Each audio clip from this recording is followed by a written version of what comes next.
Salut à tous, c'est Georges. Aujourd'hui, deuxième présentation de livret pour la saison 2023.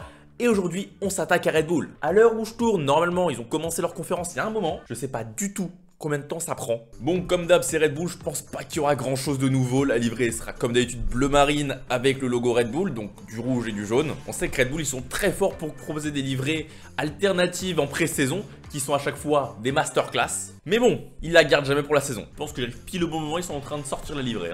Non.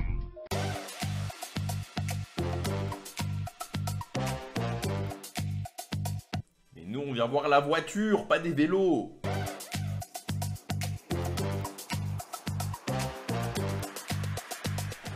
Bon, ce qu'on va faire, c'est que on va s'arrêter là pour cette première partie. On se retrouve lundi pour la débrief. Enfin, lundi, vous, elle sortira lundi la vidéo, mais pour moi, c'est dans 3 jours. Pour débrief la monoplace, même si on sait tous à quoi elle va ressembler. Donc, je vous dis à tout de suite. Bon, et ben on est là, 3 jours après, et comme prévu, c'est la même voiture. Asseyons-nous 2 minutes. On a attendu 1 heure ou plus pour la même wagon que l'an dernier. Alors, je veux bien, la livrée Red Bull, on l'a dit, elle est sympa. Mais là, les gars, quand même, faites un effort. Et la voiture, vu que c'est pas encore la vraie, ben on n'a pas grand chose à se mettre sous la dent pour Red Bull. Bon, la monoplace c'est fait, passons désormais à l'analyse. À quoi s'attendre de la part de Red Bull en 2023? Non, c'est vrai, ils sont double champions du monde pilote, ils sont champions du monde constructeur 2022. À un moment, tu peux pas aller plus haut. Bah, lancer une domination à la Mercedes? Oui, forcément, Red Bull veut gagner. Encore plus gagner. Et c'est maintenant le plus difficile qui commence, parce que atteindre le sommet, c'est bien, mais y rester, c'est mieux. Ouais, enfin bon, ils n'avaient même pas atteindre le top 10 tous les week-ends. À l'image de l'an dernier, ils vont vouloir remporter le constructeur, et il va falloir, comme l'an dernier, 2 pilotes pour ce faire. Bah, ils ont bien réussi l'an dernier, ça devrait le faire en 2023, non? Eh bien, ça sera peut-être un peu plus compliqué en 2023. Me dis pas que Ferrari sera à la bataille. Ils vont se planter, comme d'hab. Alors, oui, mais ils le seront quand même. Et puis tout le monde s'attend à un retour de Mercedes, donc normalement, on aura une belle bataille à 3. Surtout que eux, ils auront eu un développement supplémentaire. Comment ça? Plus t'es fort, plus on t'handicape dans le développement. Oui, c'est ça l'idée avec la réglementation de 2022. Ah bah super, ça vaut le coup de finir devant. Ah bah écoute, on veut resserrer les écarts, mais ça c'est un débat pour un autre jour. Comme je disais, cette année verra Red Bull probablement plus en difficulté. Mercedes et Ferrari, on l'espère, seront au rendez-vous, et donc ça rendra les points plus difficiles à aller chercher. Normalement, les victoires, ce sera pas aussi simple, et on aura une vraie lutte. Enfin bon, ça c'est dans un monde parfait, parce que quand à Bahreïn, on se ramenait avec une demi-seconde d'avance sur tout le monde, on fera moins les malins.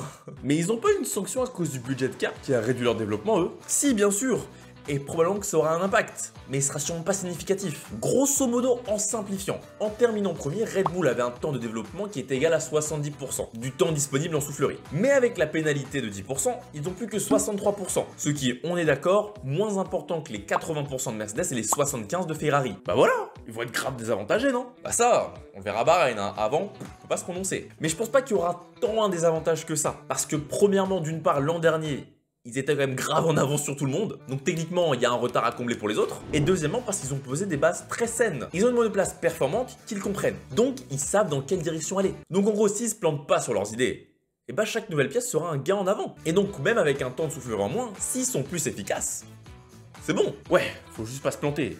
Ce qui peut très vite arriver. Oui, c'est possible. Et dans ce cas-là, en effet, leur pénalité aura un impact significatif. Ensuite, en interne, il n'y a pas grand-chose qui a changé. Pourquoi changer une équipe qui gagne de toute façon? Ouais, enfin, il y a Ricciardo qui arrive en 3ème pilote quand même. Oui, enfin, je vois pas trop l'impact que ça pourrait générer. Bah, tu penses pas qu'il puisse prendre sa place à long terme? On peut jamais prédire le futur, mais ça me paraît hautement improbable. Il est retourné chez Red Bull principalement pour un rôle de pilote marketing et aussi pour faire des simulateurs et quelques tests de pneus. Sûrement que si on lui donne la chance de rouler, il va la prendre, c'est sûr. Mais en écoutant le podcast Beyond the Grid avec Daniel Ricciardo, on se rend compte que sa mentalité est complètement différente. Et puis, depuis 2 ans, Red Bull a trouvé un semblant d'équilibre, on va dire. Donc c'est pas dans leur intérêt de tout chambouler. Pérez, il a fait une très bonne saison 2022 en terminant 3ème à 3 points de Charles Leclerc.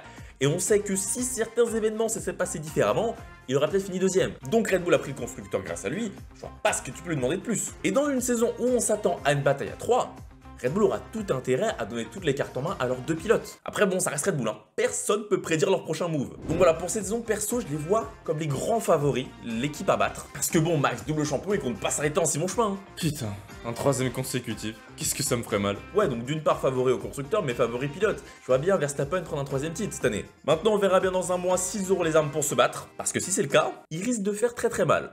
Voilà, c'est tout pour cette vidéo, j'espère qu'elle vous aura plu. Nous, on se retrouve très prochainement pour parler de la prochaine écurie à dévoiler sa monoplace. Il me semble que c'est Williams lundi. Dans tous les cas, moi je vous dis à la prochaine, c'était Georges F1, salut.